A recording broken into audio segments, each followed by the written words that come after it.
Ikaw ba si Marites? Oo. Sino ka? Ako si Ellen Martinez. Yung magsa-summer class din. Yung taga Baguio. Ha? Yung titira rin dito. Dapat nga lang isang araw pa ako dumating, kaya lang kasi nagka-problema dun sa pagkuha ng transcript ko. Kaya na-delay yung pagdating ko. Tsaka tawag ako ng tawag para sabing madedelay yung arrival ko, pero ring lang ring yung phone. Wala namang sumasagot. Teka, kailan ka tumawag? Kahapon ng umaga? Hindi. Nung isang araw pa. At saka hindi umaga yon, mga 2 p.m. Bakit? Hindi ba nasabi ni Mang Damian na darating ako? Nasabi, pero...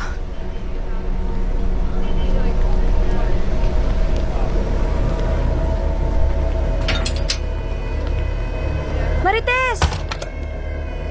Mia! Ano bang problema?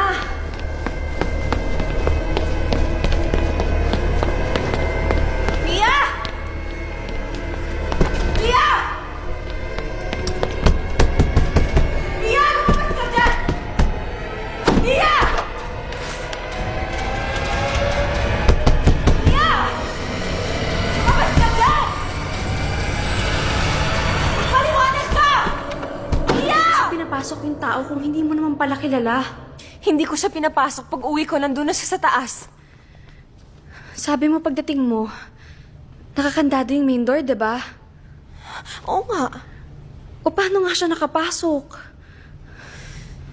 Binigyan daw siya ng susi ni Mang Damian eh. Oh, ba't nandito kayo sa lobby, ha? Ay, ikaw ba si Ellen, yung taga Baguio? Oho. Ay, naku, mabuti naman. O ayan, hindi ka na mag-isa, may makakasama ka na. Alam mo, inaalala kita eh. Kailan ka dumating? O bakit? Ano nangyari? Mang Damian, nung umalis po kayo, may ibang residente bang nakatira dito? O wala, bakit? Ang alam ko eh, darating si Ellen. Na-delay po ako.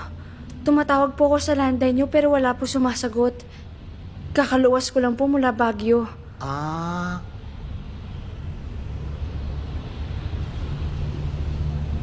Mang Damian, nakita niyo po ba si Mia? sino? Sino ang sinabi mo? Si Mia po. Sabi po kasi niya, bago daw po kayo umalis, nagkakilala daw po kayo. Binigyan niyo daw po siya ng susi. Nakita mo si Mia? Opo, siya po yung nakasama ko dito. Paano nangyari yun? Abay 5 taon nang nawawala si Mia? Baka nga patay na yun eh. Basta po pag uwi ko, nandito na siya. Kayo nga daw po nagpapasok sa kanya dito eh. Oo, dito nga siya nakatira bago siya nawala.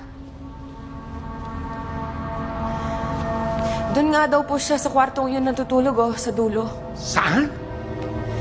Dito niya daw po iniwan yung gamit niya. Dito sa kwartong to. Imposible! Imposibleng mangyari yun.